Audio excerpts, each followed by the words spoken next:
So, look, I want to say thank you to Amy and Raquel and Jessica. I mean, these are our members. These are you in the delegates. And I also want to say thank you to our hosts, can't even speak right now, the Texas AFT.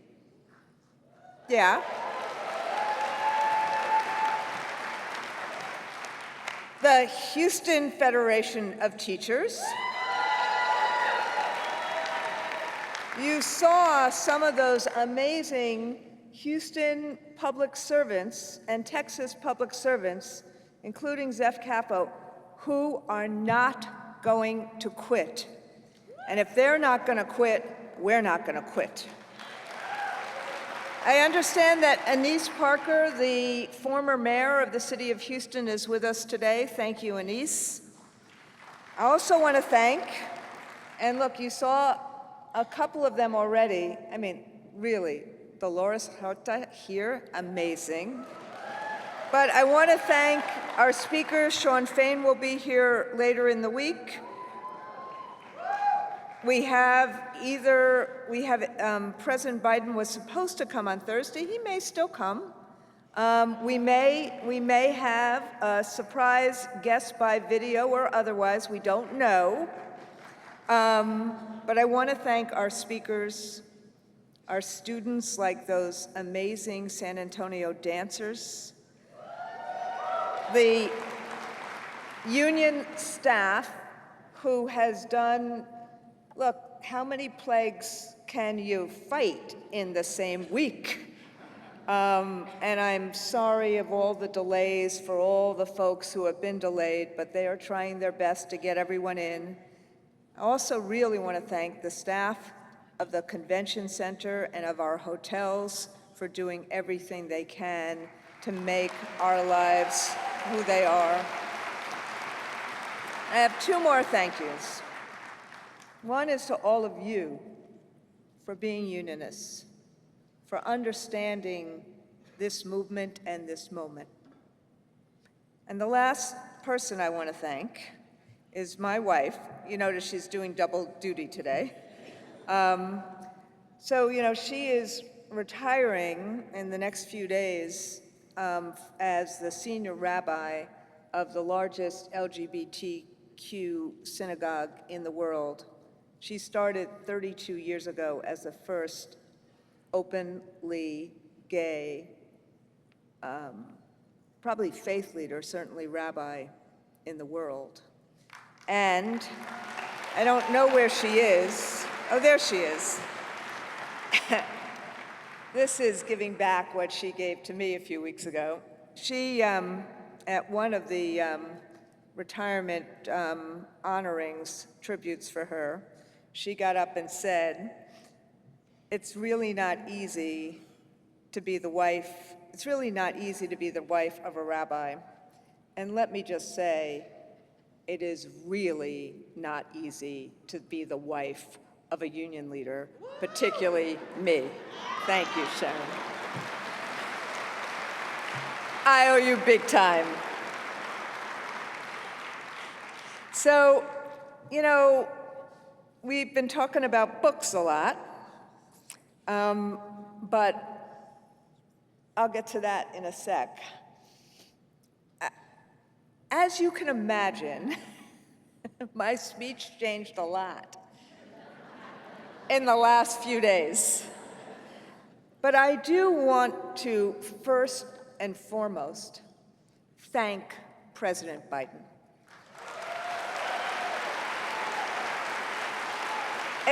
I don't have tissues with me.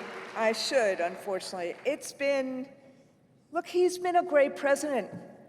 He's a great public servant. What he did this week is incredible patriotism.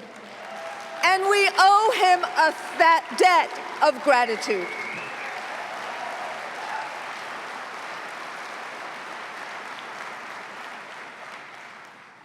And then I'll get to some books. And of course, and some of you have heard me this year, you know I'm very fond of this book, A Tale of Two Cities by Charles Dickens. I don't think they've banned Dickens yet. Not yet, right?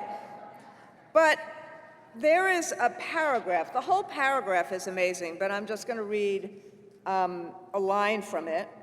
It was the best of times. It was the worst of times. It was the age of wisdom. It was the age of foolishness. Now, these words were written more than 165 years ago, but today feels very Dickinsonian.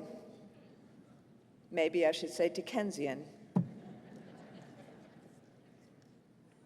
Today, our union has never been stronger, and a revival of labor activism is sweeping the nation. Wages are up, inflation has cooled. The Biden-Harris administration has created more jobs than any other in history. And America's economy is the strongest in the world, powered by America's workers. Yet, and you know this as well as I do, fear, anxiety, and despair have taken hold across our country, driven by disinformation, shifting demographics, loneliness, and a pervasive feeling that the American dream is slipping further and further out of reach. Our students and our patients are coming to us with greater and greater needs. Academic freedom and the right to peacefully protest have come under attack. From floods to famines to fires, climate catastrophes are worsening. Hate crimes, particularly anti-Muslim and anti-Jewish hate, are climbing. And gun violence still haunts us. Let's be crystal clear. Political violence is never justified. Not on January 6th, and not against political candidates. And while the calls to condemn political violence were encouraging, billionaires and demagogues are still capitalizing on fear to stoke division, to fund public education and public services, decimate healthcare, and dismantle our democracy, all to cement their power. And the Supreme Court's extremist majority is aiding and abetting them, rewriting the Constitution in terrifying ways. Operatives like Christopher Rufo, who work on behalf of billionaires like Betsy DeVos, openly admit their scheme: create distrust in public education and in their political enemies so that they can enact their extremist agenda. Now, these, for those of you who have been here and with us for more than a nanosecond, these are not the first unscrupulous operatives we've faced. We've been outspent, bet against, and had our union's obituary written more times than we can count. Remember this one? Michelle Rhee tried to sweep us away. And then there was Scott Walker, who tried to legislate us out of existence. Billionaires backed the Janus case to try to bankrupt us. A red wave was supposed to crest in 2022 and wash us away. Mike Pompeo tried to vilify us, first claiming that America's school teachers teach filth, and then calling me the most dangerous person in the world. Wait, hear this. More dangerous than Vladimir Putin. And why? Because I'm your elected leader. But we're still here. In fact, we're thriving. And I guess that old saying is true. What doesn't kill you makes you stronger. And in our case, my friends, bigger. The AFT had 1.4 million members when I became president, in 2008. Since then, we've been through 2 recessions, 1 pandemic, and all the crap I just described. And despite everything that has been thrown at us since our last convention, the AFT has added 185 new units and more than 80,000 new members, and today the AFT is 1.8 million members strong.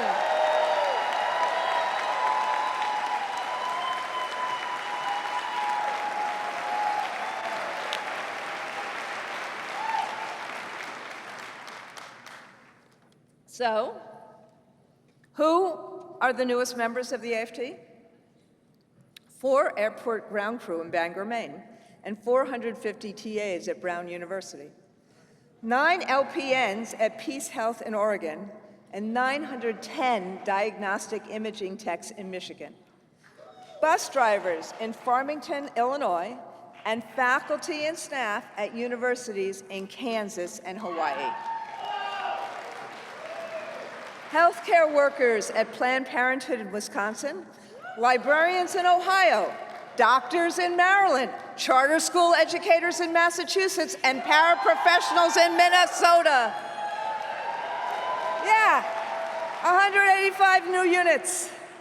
And thousands more who just want a better life, including, after a 50-year fight, the 27,000 educators and school staffs in Fairfax County, Virginia.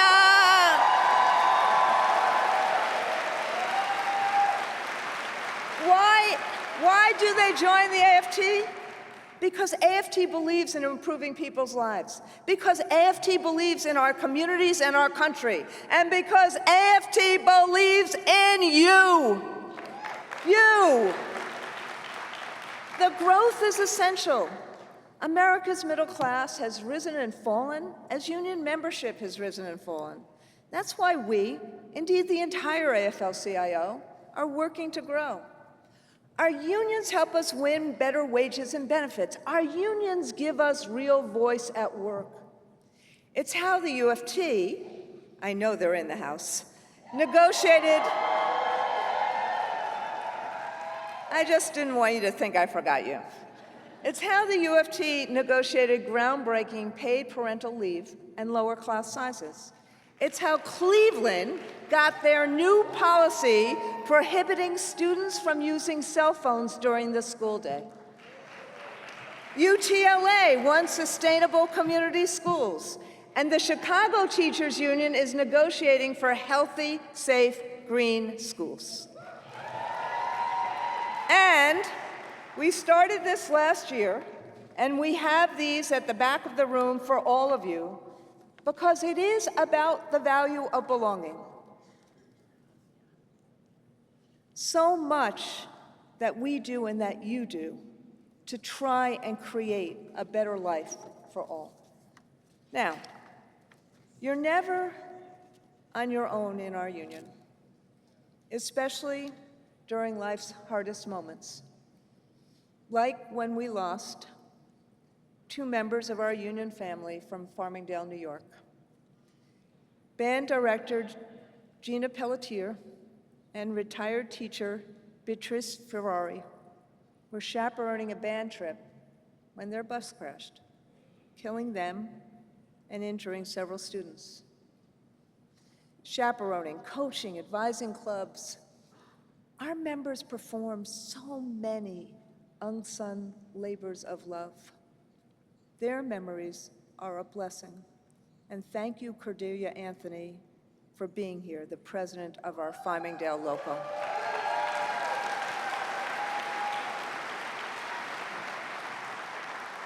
And look, you just heard from Amy, who is one of my personal heroes. Amid the surging culture wars, the AFT made a promise to defend any member like Amy Donofrio, who gets in trouble for teaching honest history or meeting the needs of our students or our patients. So many of our members feel alone and bullied. So many are walking on eggshells every day. So, in addition to Amy's case, in May, we won an important case when a New Hampshire law designed to stoke fear about teaching history and having any discussion about gender, race, and identity was ruled unconstitutional. I thought I saw them. Two of the plaintiffs are with us today, Ryan Richmond and John Dubey. Thank you very, very much. Then there's Karen Martyr, a teacher at Hillcrest High School in Queens, New York. Days after the October 7th Hamas massacre, Karen posted a photo of herself on Facebook holding a sign reading, "I stand with Israel." Shortly afterward, there was a riot at Karen's school targeting her and calling for her to be fired. Now, Karen's a great teacher. Karen had a choice to transfer to another school. But she returned to Hillcrest, and with a Palestinian friend and fellow teacher, she met with her students. She talked to her students. She used her experience to model how to counter hate, how to combat intolerance, how to debunk misinformation, and discuss challenging topics. That is what teachers do, and thank you, Karen, for being here today.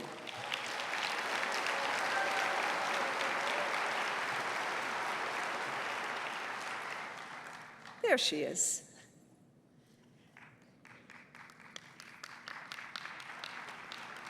We believe a better life for all is possible, and we act on that belief through our Real Solutions campaigns, fighting for our communities, fighting for each other, fighting for our values, fighting for the kind of country and the kind of world we want. So remember, during COVID, we celebrated healthcare workers as the heroes they are. Yet many healthcare corporations betrayed them, failing to protect the safety and health of nurses, technicians, doctors, and other health professionals. We didn't just get angry, we acted. Through our Code Red campaign, we're fighting to combat burnout and violence against healthcare workers and to improve patient care, and we are winning. New safe staffing laws in Oregon, Connecticut, and Washington, and new contracts in New York and New Jersey. It's amazing what you all have done. We're targeting private equity conglomerates that buy up hospitals and bleed them dry without regard for patients or healthcare providers. And then let's go to our support staff. Schools and colleges would not function without paraprofessionals and support staff. Okay, do this with me. They clean it, cook it, fix it, drive it.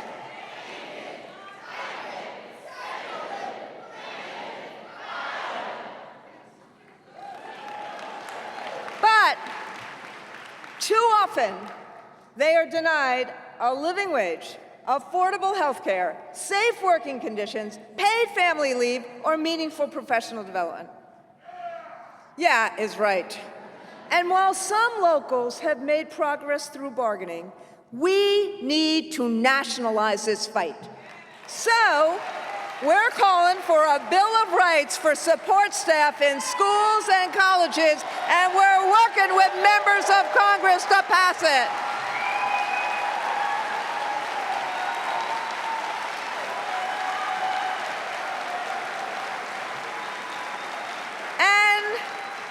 Speaking of raises, teachers need them too. And so do public employees. They protect our communities and environment, and they make government more effective. But an understaffing crisis is stretching public employees to the breaking point and endangering lives. In New York State, for example, dire staff shortages have affected crucial services like the Child Abuse Hotline. Correction officers in Kansas have had to work mandatory double shifts for months on end. In Colorado, the shortage of nursing staff in state facilities has resulted in patients with mental health conditions being housed in prisons. So, using the new report from AFT Public Employees, we are launching a campaign this week to combat all of this.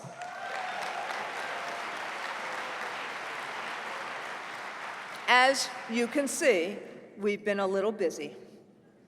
Speaking of colleagues who need our help, let's talk higher education. We're fighting for investment and the freedom to teach, and we're fighting against precarity and the endless attacks. Yeah, our new higher ed campaign is about access, academic freedom, and affordability for all students, and ending the adjunctification that higher ed faculty face. And I will repeatedly say the following: expression, including that with which one disagrees, must be protected for a democracy to thrive. As we all know, the Hamas-Israel conflict has tested this. But we can and we must fight hate, ensure people on campuses are safe, and protect nonviolent speech. That's what our members from Rutgers, Northwestern, and the University of California did. When their college presidents testified before Congress, they were there to make sure the presidents acknowledged their responsibility to protect the right to peacefully protest and the rights of students and faculty to be safe. We're fighting back against the addictive and predatory practices of social media companies, demanding that they protect, not prey on children. And we're focusing on artificial intelligence. AI can be a powerful tool, but there must be strong guardrails like the AFT recently laid out. We're also imagining how to harness its potential with both Share My Lessons, AI Educator Brain, and AFT Innovation Fund grants. The fight for real solutions don't end there. And I know it makes my speech longer. I know some of you are betting on it. I know it makes it longer to do and to talk about all these, but it is really important for our members to see themselves in our work and in our fights. So, you heard from Dr. St. Paul already about the fight we have fought to have the federal government keep its promise to teachers, nurses, and other public service workers for student debt relief. Let's be clear, Donald Trump and Betsy DeVos refused. 99% of public service workers who tried to get debt relief were rejected.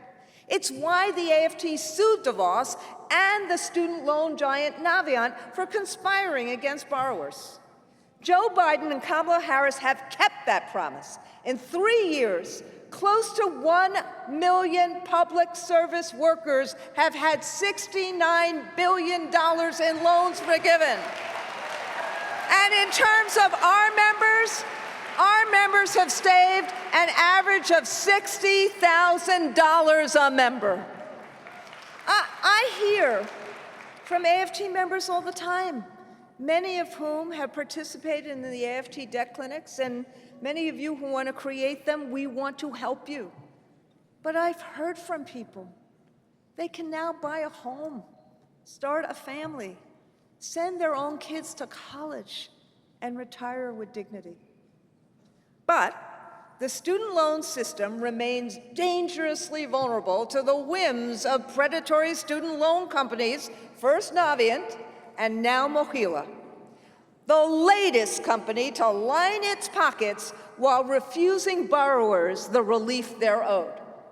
So this morning, as we were here, the AFT went to court, filing a consumer protection lawsuit against Mohila.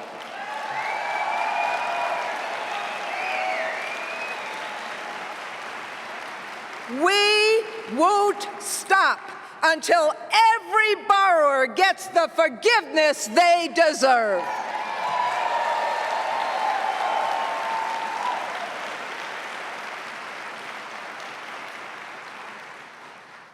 Public schools, you've heard this all morning, are essential to our children's future and to our democracy. Every public school should be a place where families want to send their children, educators want to work, and all students thrive. That's our North Star, and it guides our K-12 campaign, Real Solutions for Kids and Communities. We have a vision of what schools can be. It starts with helping our kids love reading. It's why we invest in tools to help teachers be fluent in all aspects of the teaching of reading, and why we invest in books. More than a decade ago, the AFT and First Book joined forces to give books to children who might otherwise not have their own. And I'm so glad that First Book is here with us today. Thank you, Kyle. So, and you saw it in the video already, as others have banned books, more than 700 AFT locals have organized hundreds of community book giveaways across the country. And this May, we hit an amazing milestone. We gave away our 10th millionth book.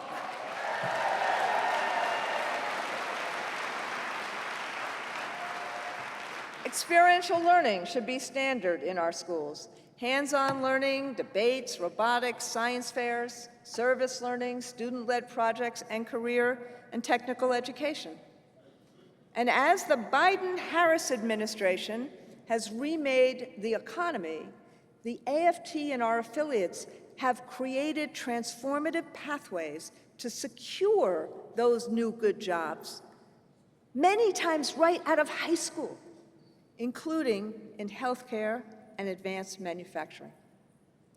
Experiential learning is a sea change in public education, and the federal accountability system needs to change with it.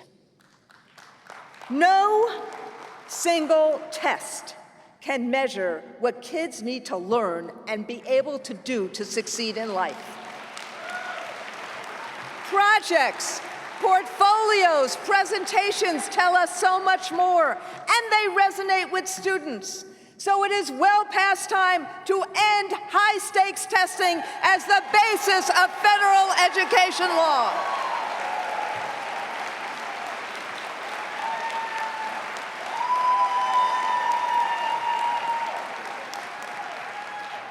In a world in which teachers are expected to do it all. And when I say teachers, I mean teachers and all our support staff. In a world where educators are expected to do it all, and many families feel like they are on their own, we need to expand community schools to meet these needs, to make school the oasis in a very broken world, with wraparound services, health services, and after-school enrichment. It's time to make these schools the norm, not the exception. So none of this happens without adequate funding and without the amazing educators we all have the honor of representing and who are in this room. But now, school privatization is putting that funding and even the survival of public education in America at risk. The school voucher idea first took root in the 1950s after the Brown v. Board decision, when politicians in many southern states introduced voucher proposals so white families could evade school integration. By the 1990s, vouchers became a fixation of the religious right. And since 2010, the American Federation for Children, I did not make that name up, that is the name of Betsy DeVos's group, they have spent $250 million to push privatization and now boast that her spending has led to 25+ billion in government funding being diverted from public schools to private alternatives. Just grok that number. Proponents of vouchers used to argue that they were a way for low-income and minority families to transfer out of low-performing schools. But research shows that vouchers, on average, negatively affect achievement. And today, vouchers subsidize wealthy families who already send their kids to private and religious schools. Privatizers fund those giveaways by defunding and destabilizing public schools. Look at the fight here in Texas. I know Zeph talked about it a bit, but I want to just repeat it. Under Zeph Capo's leadership, Texas AFT fueled a coalition of parents, pastors, rural Republican, and urban Democratic legislators. They defeated vouchers not once, not twice, but 5 times. But did Texas Governor Abbott accept the will of the people? No! He declared war not just on public education, but on anyone who supported public education, including spending millions in primaries to defeat the Republicans who stood up for kids in public schools. And for all of you who live in states like California, Illinois, and New York, and you think it can't happen here, these billionaires and extremists have their sights set on you too. And that's why I'm so glad for the pro-public education campaigns our state federations in Montana and New York are leading. Why? Why do these extremists want to destroy public education? They fear what we do. The teaching of reason, of critical thinking, of honest history, of pluralism, because their brand of greed, of power, of privilege cannot survive in a democracy of diverse, educated citizens. They oppose democracy itself. The extremists want to cement their power and prevent others from having it. So they're going after education opportunity, economic opportunity, equal opportunity. They're going after the legitimacy of elections. And in case you think I'm exaggerating, the enemies of democracy have helpfully written down exactly what they intend to do. It's called Project 2025. Now, I got to take a drink of water before I tell you what's in there. It's a 900-page extremist wish list coordinated by the Heritage Foundation that they intend to implement in the first 180 days if Donald Trump wins. So here's a taste of what they'll do. Cut Social Security and Medicare, let employers stop paying overtime, strip health care protections for people with pre-existing conditions, allow the government to monitor pregnancies and prosecute people if they miscarry. That's why I wanted you to hear it. Replace thousands of federal workers with ideologues, dismantle civil rights protections, end efforts to combat climate change, cut taxes for the wealthy, and weaponize the National Labor Relations Board against workers. Their plans for public education are equally draconian. Title I, gone. Swelling class sizes and eliminating paraprofessionals. Educators and public librarians could have to register as sex offenders if they disseminate anything the Heritage Foundation considers pornographic. And their holy grail, limitless funding for private and religious schools, leading to the end of the separation of church and state and the end of public education as we know it. It's all in there. And many of Trump's acolytes have been responsible for writing it. It's a path to autocracy. These extremists see it as a zero-sum game. To seize power, they must subvert ours. So, they remake the judiciary, roll back freedoms, reduce taxes on the wealthy, rig democracy, wreck public education, and restrict unions. Why? Because we, the people, stand in their way. The president of Heritage Foundation publicly warned, and I quote, "We are in the process of the Second American Revolution, which will remain bloodless if the left allows it to be." An explicit threat of violence. This, my friends, is the stuff of demagogues and dictators, not democracies. And tragically, our nation's highest court has become a dangerous tool in this regard. The last 2 years, the extremist activist majority on the court has rewritten the Constitution, thrown out long-settled precedents, scrapped environmental protections, eliminated the deference given to science and expertise while granting corporations new powers over us, and stripped individual rights, including women's freedom to make one of life's most personal and significant decisions. And now, the extremist majority on the court has granted presidents near total immunity and almost limitless powers, creating a rule of one, not a rule of law. They've laid the legal foundation for American autocracy. And again, I know this speech is long, but let me dwell on this for a minute. There is no presidential immunity clause in the Constitution. It's pretty much the point of the founding of our country, the rejection of a monarch, the rejection of imperial rule.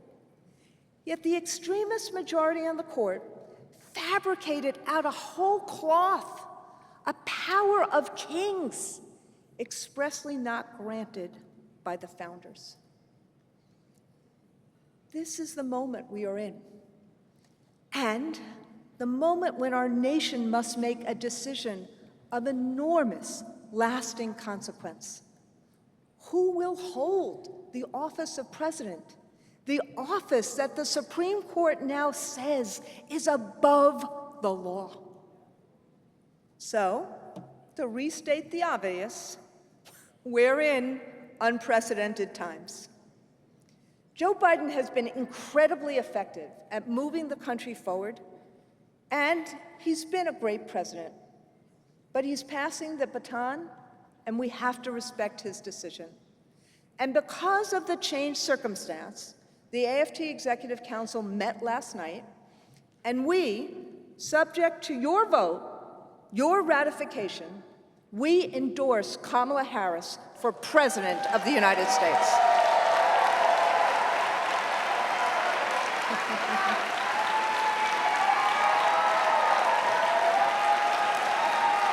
Now, it's subject, remember, it's subject to your ratification. Vice President Harris has fought alongside Joe Biden to deliver historic accomplishments and create a better life for all Americans. She has a record of fighting for us, fighting to lower the costs we pay, fighting for reproductive rights, fighting for worker empowerment, fighting to keep communities safe from gun violence. And as President Biden said in his endorsement of Vice President Harris, she has his full support to be the Democratic nominee for president. So, much has been changing, but we know one thing: Donald Trump is still Donald Trump. This will be a choice between two value systems, and only one lifts up freedom, democracy, pluralism, and shared prosperity. And it's a choice between two records. So let's do a little factual compare and contrast. Take the economy. Donald Trump passed trillions in tax breaks for corporations and for the richest Americans, driving up the national debt by $7 trillion during his administration. 3 million Americans lost their jobs over the course of his presidency. Herbert Hoover had the worst record of job loss in modern history until Donald Trump. Trump left his successor a country in crisis and chaos, with soaring inflation and an economy in freefall. Do we all remember that? Joe Biden and Kamala Harris turned it around. They stabilized schools, saved pensions for hundreds and thousands of retired union workers, and remade the economy. They invested in our country's future, in our roads, our bridges, our ports, our electrical grid, our manufacturing sector, and yes, our schools, more than any administration in my lifetime. They passed the child tax credit, which cut child poverty in half. They got the Inflation Reduction Act passed, the bipartisan infrastructure bill passed, CHIPS, and they helped veterans sickened by burn pits. From insulin to junk fees to student debt relief, this administration is combating corporate greed. Medicare can now negotiate lower prescription drug prices for seniors, and the cost of insulin is capped at $35 per month. And instead of slipping into a recession, which was widely predicted, Joe Biden and Kamala Harris led our country through the COVID crisis to the strongest economic recovery in our lifetimes. 15 million new jobs and inflation down from 9 to 3%. I'll give you another example, and our rural communities in this room know this. Donald Trump promised to revitalize America's left-behind counties almost as often as he promised Infrastructure Week. It took the Biden-Harris administration to catalyze their comeback. In the last 3 years, these distressed areas have added jobs and new businesses at the fastest pace in decades. Yes, the price of bacon is too damn high. Yes, Americans are still struggling with higher prices, and more must be done on childcare, on housing, gas prices, grocery prices. But let me ask you, do we really believe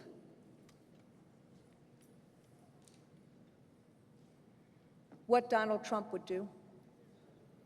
Who do we really believe will take on the corporations that are gouging consumers on just about everything while raking in record profits?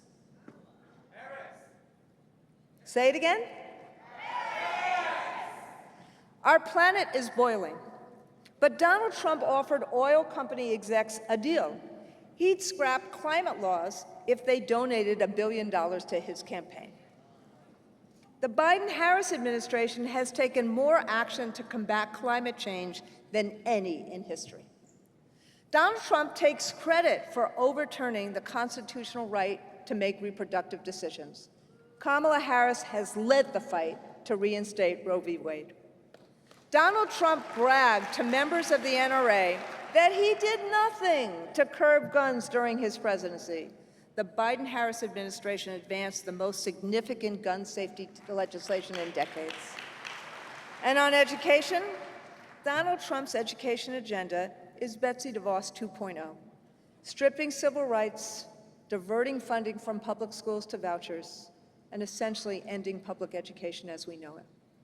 The Biden-Harris administration, as I've said before, has made record investments in public education, including investing in teachers and school staff, community schools, HBCUs, and other colleges, and career and tech education. Donald Trump stacked the National Labor Relations Board with anti-worker, anti-union members. President Biden is the first president to walk a picket line. And the Biden-Harris administration vigorously defends workers' rights to organize and bargain collectively. Trump sides with dictators and strongmen. He's callously called for Israel to, quote, finish what they started in Gaza. President Biden, joined by Vice President Harris, has rebuilt our international coalitions and have worked tirelessly for peace and for a ceasefire to that particular war. And what are their visions for the country? Donald Trump wants to help himself and his friends, expand his tax cut for the wealthy, deport millions of immigrants, and roll back all the Biden-Harris initiatives, starting with clean energy. Kamala Harris wants to improve people's lives, expand the Affordable Care Act, lower drug prices, make child care and housing more affordable, raise wages and raise the corporate tax rate, and make our country better for everyone. Donald Trump stokes conflict. I prayed that this near-death experience changed him. But the Republican National Convention demonstrated the opposite. As president, he wanted to use his official powers to have Black Lives Matter protesters shot. He said the chairman of the Joint Chiefs of Staff should be executed. He sought to overturn the results of the election he lost. He promises retribution if he is returned to the White House and a bloodbath if he is not, and the Supreme Court has given him a blank check to do all of this. And then there's Trump's lying. Dozens in the debate, more than 3,000 lies during his presidency. From calling unflattering reports about him fake news to the big lie that the 2020 presidential election was stolen from him. Trump is not a blowhard mouthing off. He is a cunning master manipulator. Does anyone in this room doubt that if Donald Trump is given a choice between what is good for him and what is good for working families, which he would choose?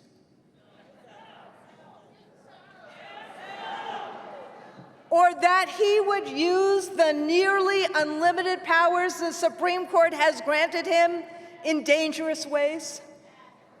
If your answer is the same as mine, then this election is not only the most important in our lifetimes, but in our children's and our grandchildren's lifetimes.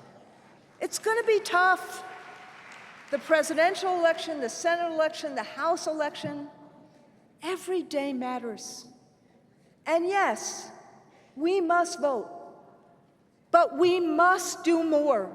In this world of alternative facts and disinformation, your voice, your activism is essential. You are trusted.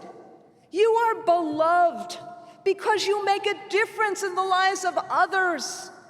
Talk to your coworkers, talk to your neighbors, knock on doors, write postcards, put out the long sign, slap on the bumper sticker. No one can do everything, but we can all do something. We can't risk regretting we didn't do more.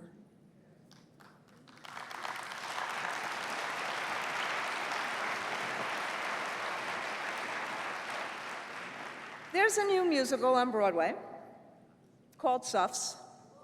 Anyone see it? It's about the movement to win women's right to vote. The lyrics from one of the songs, called Keep Marching, have been stuck in my head. Don't worry, I'm not singing it. Progress is possible, not guaranteed. It will only be made if we keep marching. The future demands that we fight for it now. It will only be ours if we keep marching. So, my friends, What will that future be? The best of times? The worst of times? It's still in our power to shape it. Progress is possible. So cast fear and despair aside for a moment and imagine what progress looks like. Imagine a country where a living wage is the norm, where families can afford decent housing, childcare, a vacation every once in a while, and people can retire with dignity. Imagine a country where all kids can be kids and have childhoods full of joy, learning, and adventure, where their bellies are full of nutritious food, they feel safe, and we prioritize their well-being. Imagine a country where every school is a school where educators want to teach, where parents want to send their kids, and where kids are excited to learn. Imagine a country where healthcare is a right, hospitals focus on patients over profits, and nurses and doctors and technicians are treated like the heroes they are, and so are bus drivers, teachers, and public employees. Imagine a country where technology and AI are used for progress, not for disinformation or to replace good jobs. Imagine a country where hate has no harbor and freedom rings, the freedom to vote, to live, to breathe, the freedom to marry, the freedom for families to make reproductive choices, the freedom to read, the freedom to teach, and the freedom to join a union.